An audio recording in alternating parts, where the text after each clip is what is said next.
All right. Good to see you. Hope you all have had a good week. I'm going to start the recording over here. Yeah, Nazreen. Oh, hi. Hello, Nasreen. You want to turn your microphone on and speak to us? Say hi.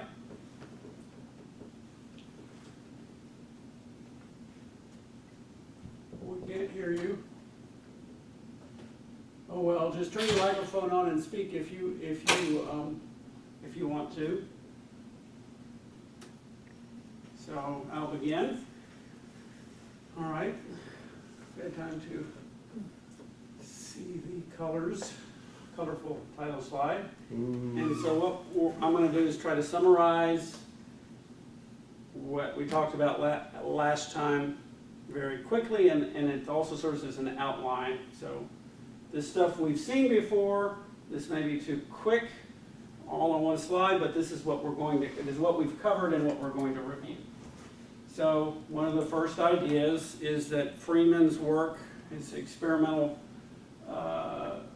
design, focuses on stimuli that are biologically relevant to the experimental subject, and he postulates that things happen in the brain when the stimulus matters to the subject that don't happen otherwise, and they're very important. And so much of the mainstream neuroscience does not take this into account.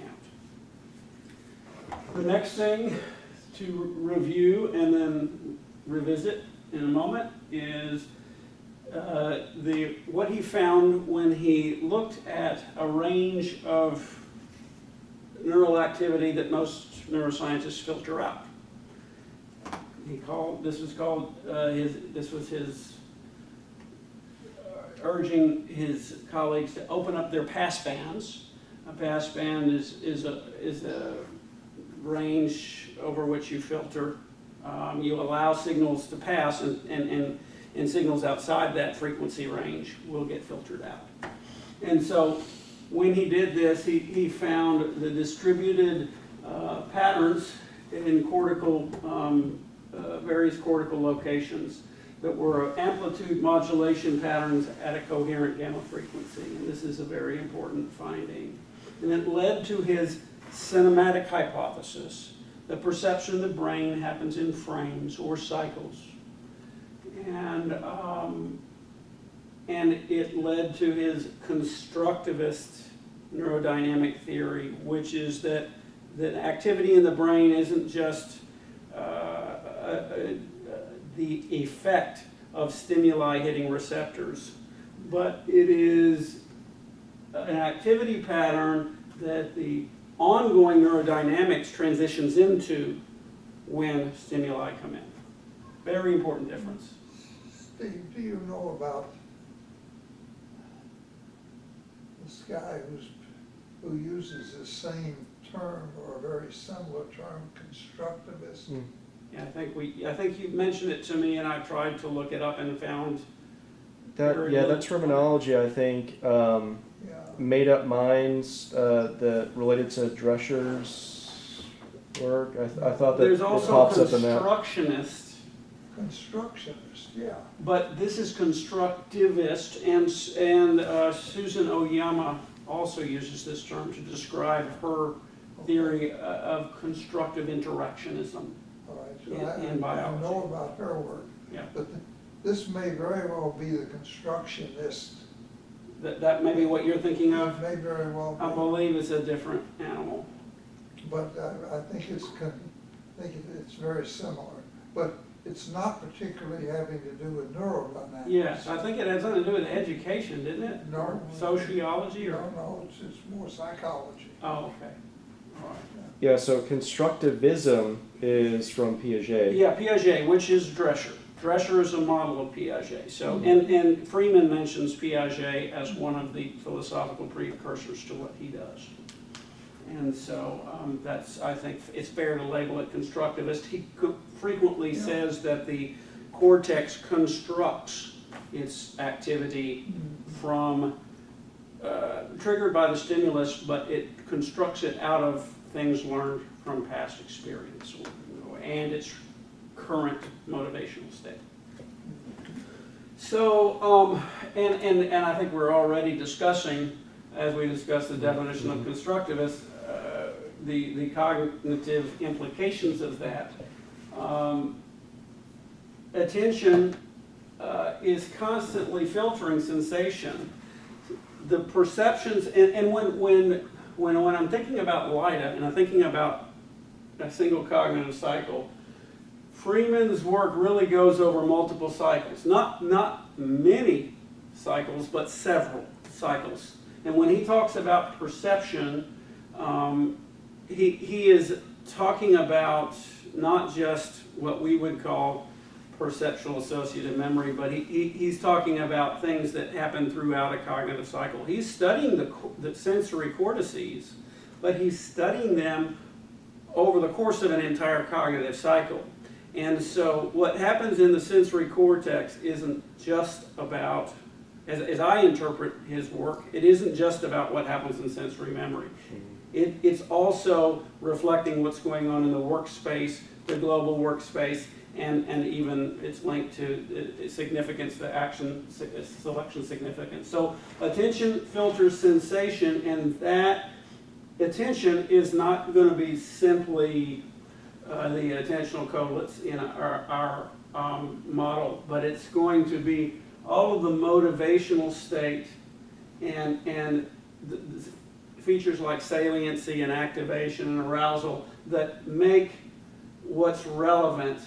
I think the percept that Freeman is talking about is the one that makes it out of our workspace into consciousness, I believe. Now, we can look at that carefully at some point if there's disagreement or question about it. But that's what I believe he means. And so in that sense, attention, we don't perceive what doesn't matter to us at the time. Now, in our model, yes, that stuff comes into the workspace. It just doesn't get into the global workspace. We don't perceive it. That's what he says. That's his definition of perception. That's what I am saying. It's different than perceptual, what we call perception. Yes. Okay, it's different. So it's important to note that difference. Yeah. And so I think that's like badly including consciousness working. Yes. Yes. We have a pre-conscious workspace. And it's the same kind of thing. And when we account for that, we find there's not a disagreement. Whereas, that's right. Yeah. Exactly. So that's an important thing. And then he also says that the perception itself always occurs as a result of an action that comes out of some sort of motivational state for the animal. We don't just sit there like passive blobs while stimuli come in, unless we're anesthetized experimental animals or something. We are constantly perceiving as a result, even if it's moving one's head in search of something. Search is often the action that biologically precedes a certain perception, and so the perception happens in the context of that ongoing motivational construct, and the brain state reflects the brain state before the moment of perception, and what happens after reflects whatever that ongoing intentional state is. Steve, I've never understood, and I've wanted to ask Walter about this, but I never remembered it when I was with him, unfortunately. So much of our perception results from intentional action. I have no quarrel with that.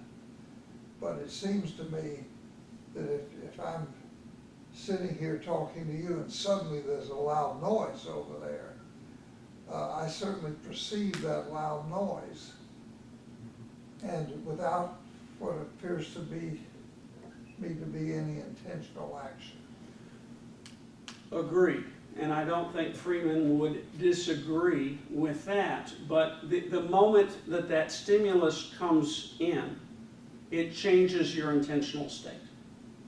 It triggers a phase transition Yes, indeed. in your intentional state, Okay. and if you don't ignore it. Yeah. Yeah. But in that And case, now- though, there, Now you're searching for like, you're It's loud doing, and sharp, I can't, and see, but it certainly changes my intentional state, I agree with that. I think it's the ethologists that have made this distinction between searching and orienting. Mhm. And orienting occurs once an unexpected stimulus Yes, or a sensory event takes place. And search is where I'm on a path where mostly what I'm perceiving is in line with some possible expectancy, and then I'm evaluating how close, whether I'm getting closer or further from my goal. and search has some intention to it, Yes, yeah. yes. And then so the moment of orientation would be a discontinuity, and that's one of the things that Freeman sees in the neural activity is a discontinuity between these stable patterns and these unstable patterns, and a sharp break. And that's why that's where the semantic hypothesis comes from. So anyway, so this is a very rapid summary of some of what we talked about, the implications of what we talked about last time, and now I want to go back through some details about what we talked about last time to revisit it so we can link it back to this overview. Okay? All right, so stimuli that matter, we showed this slide last time, and there's a very clear difference in the three signals at the top. These are raw EEG signals from the prepiriform cortex of a cat. The three signals at the top are, and time is along, but the y-axis is the voltage, probably millivolts. And yeah, 1 millivolt is this distance. I can see the scale now. And the x-axis is time. And so that's 1 second. And so we have the 3 at the top is the hungry cat. The stimulus is the same in both. The smell of fish, and the arrows indicate the odor onset. And when the cat is hungry, the prepiriform activity is very different than the fed cat. Nasreen, are you wanting to say something? Hello? Okay. So, all right. yeah, one of the things that I mentioned a little bit last time, did you see anything or have you seen any studies where, so this is a certain part of the cortex that we're seeing that when there isn't any interest by the animal in this thing, that you don't really have any kind of arousal pattern. Where does that die off? Is there some place where you're getting some, if you looked at, for instance, the, whatever the nasal epithelium or whatever you call that, looking closer like the olfactory bulb, I'm assuming you're still seeing arousal patterns up to some certain point, and then at some point it doesn't propagate any further? Well, okay, so you see this background activity here prior to the stimulus that matters, you could zoom in on that. You could right, but that's still on one particular. And you could see structure in it that, I don't know, could correspond to something. We just don't know what it is. Well, what I'm referring to is, so this is recording activity from a particular part of the cortex, and before it actually gets to that part of the cortex, it travels along a particular path, and then at that part of the cortex, it does this activity pattern. But we're not recording the activity pattern from other parts of any other neural activity that's happening prior to the cortex. Right? Well, actually, the same pattern occurs in the bulb. So there's the receptors. There's the bulb, and then there's the primary. So even in the bulb, you're not seeing any activity, anything that's distinguishable from. This is from 1958, and that's when he first noticed this, I think, or around the time. And then in the 60s, he started studying the bulb and the cortex and looking at the activity pattern over the entire thing. Okay. And so yes, he did study that. Okay, and saw a similar pattern on the bulb.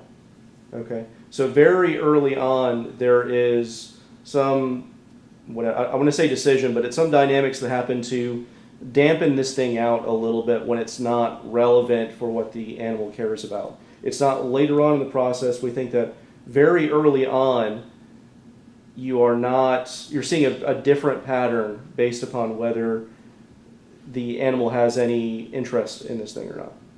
Correct. Okay. I think that's, Seems to me it's in both. I'm sorry, say again? It's in both.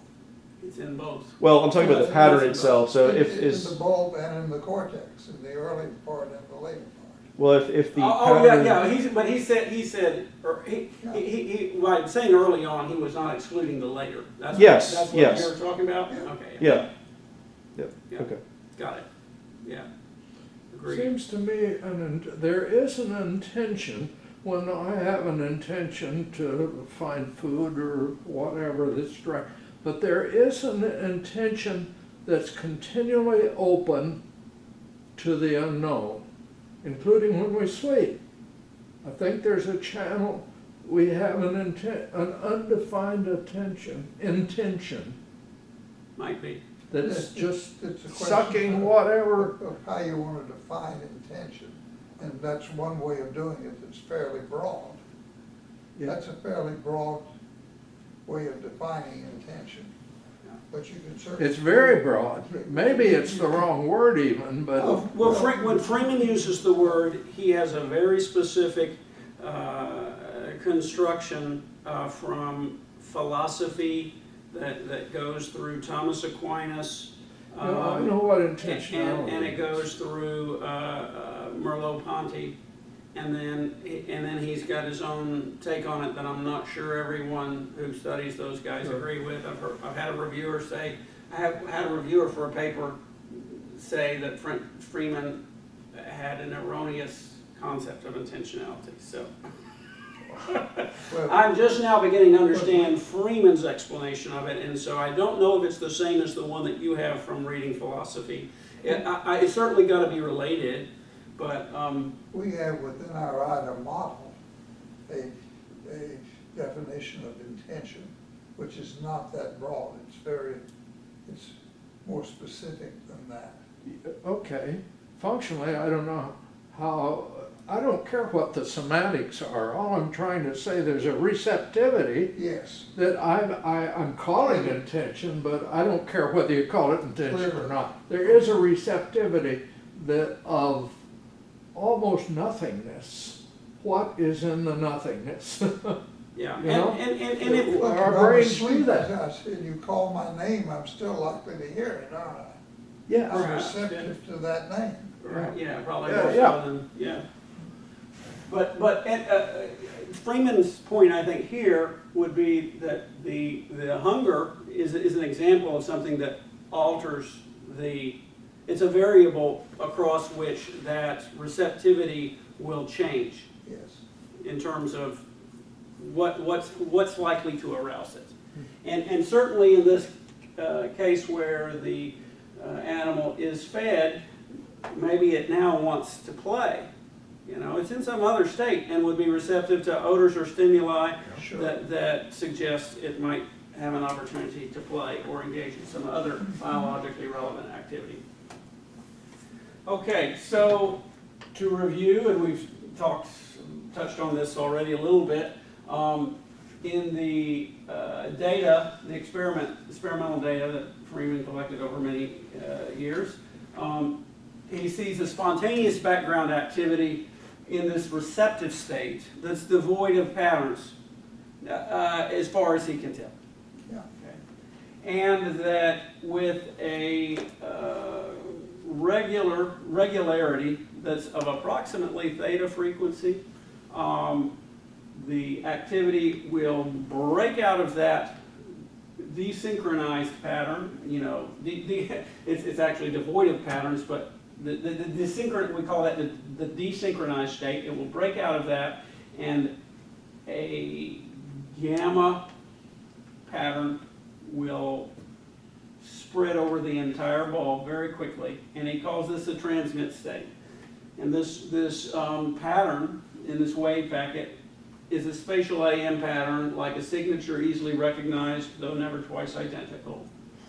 And it appears in the bulb whenever the subject it's not just whenever the subject is exposed to the stimulus, but when it's exposed to the stimulus and it responds to it. So with that, responding means there's a behavior. Like for instance, it licks, or it does an aversive movement, you know, to try to get away from an aversive stimulus. It avoids, whenever, so that implies that it made it to the level of the conscious broadcast, and an action was selected because of it. And so now we don't see all of that activity in the brain that results in all that, but that is linked to what happens in the bulb somehow. And it's very, I think if we try to very, I'm not sure there's a one-to-one mapping from the process map that we get out of a LIDA cognitive cycle and what happens in the brain.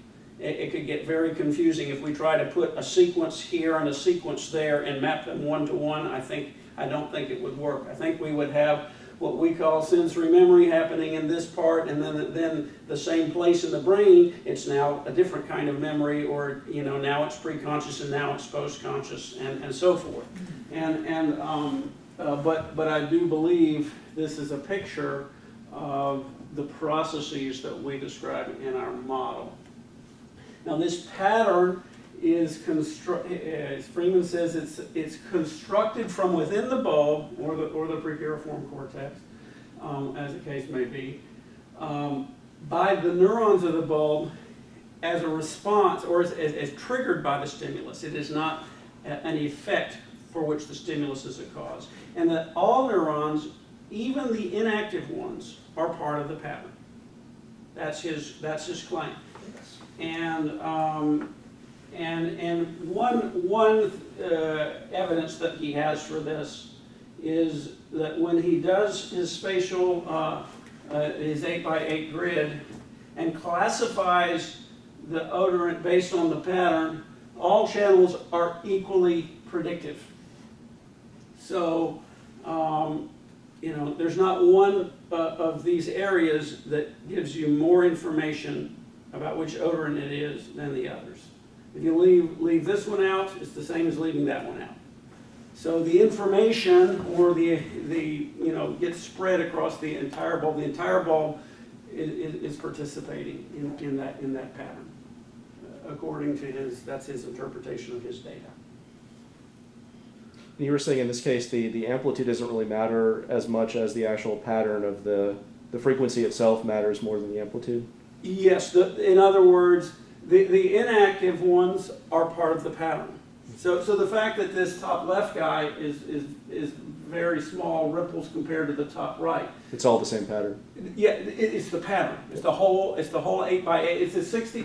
He puts this into a 64:1 vector, and then he runs a classification algorithm on that vector, and that's when you know, and that classification algorithm is able to correctly identify the odorant from the data. You know, once trained, you know, I'm not sure how he did his training, but it's a very early use of machine learning in neuroscience, which I think is pretty cool. Kind of a pioneer there, and I think a lot of people who are doing computational neuroscience do not know who Freeman is. But anyway, okay, so the neural assembly, Freeman wants to understand, use the present tense in a kind of a figurative way, but his work tries to understand what's behind the data that he's measuring, and he postulates that a neural assembly underlies each AM pattern, and that assembly, the assemblies could overlap. You know, it's like if a neuron is in one assembly, that doesn't keep it from being in another assembly. These assemblies are created by learning when a new stimulus is encountered that's reinforced or deemed significant.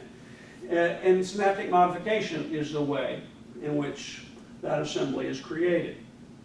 It sensitizes cortex to the stimulus, and amplifies its impact. So it plays a role, you know, and it's also subject to the expectation or attention or motivational state of the. So if it is, for instance, not hungry, then that sensitivity, you know, to smell of fish is not going to be amplified in the same way. Whenever there's an the assembly ignites, to use Freeman's word, whenever a stimulus excites any part of it. So it's like an associative thing, you know. And this is a generalization mechanism. I think it works similarly in sparse distributed memory, that you can get generalization by having the sparse distributed memory vector will, over time, you know, the parts that are varying are going to kind of manifest as noise in the vector, and the part that represents, you know, whatever that vector represents is going to be kind of an invariant across the vectors. So I see a parallel there, at least at a high level. I don't know if that would work in a, you know, mathematically or computationally, but and then finally the idea that this neural assembly is accessing an attractor in an attractor landscape. The attractor landscape represents everything that the organism or the bulb has learned in the lifetime of the animal, and there are possible endpoints for trajectories that the bulb would be in. When it's in the chaotic attractor, it's in kind of a neutral zone between all the attractors in the landscape, and the stimulus will come along and knock it in one. So it's sort of like billiards. Okay, now the null spikes, and this is getting into the cinematic hypothesis. If there's this chaotic state that becomes much more ordered, and then it goes back into the chaotic state, you know, there ought to be an event which separates the two. And Freeman found, by using some advanced analysis methods that we'll review in a moment, he found these null spikes, which in which the amplitude bottoms out and sort of serves to erase the previous pattern. He calls this the background collapses. First bullet. Okay, so when we have an amplitude pattern, this, he says, reveals the degree to which the neurons in the bulb are binding each other into a low-grade synchrony. Low-grade synchrony, that's the order. Now this collapses back to background, well actually below, you know, zero at theta frequency, and this is the beginning of a frame. The null spike signifies the onset of this phase transition from synchronized to desynchronized. And then when a new pattern emerges, it has it's not the exact same frequency, and it's not the exact same pattern even with the same stimulus. It's not going to be exactly the same from cycle to cycle. So this null spike, he says that it destroys lingering AM patterns and puts the cortical surface back into a receptive state. So the evidence, or this was the summary of the analysis by which he found these null spikes. In review, the top left shows Fourier power spectral densities at two different time scales. One, a 6-second time scale, which is the very jagged blue trace with the regression line slanting from the top left to bottom right. And that identified a peak, or an elevate, identified peaks at different frequencies over a 6-second period. And then he did another analysis at a 0.1 second time scale. So that Time is, I don't know what time is represented there, it's not, is it? not really, you have time windows here. You're doing a frequency spectrum over a time window. And you'll get a different spectrum depending on how much, how many time points you include in your analysis. So if you imagine one of those other signals where you have the voltage as a function of time, what's happening is you're snipping that, and you're taking some piece of it, and then you're going to do a Fourier transform on that piece and see what the frequency content is.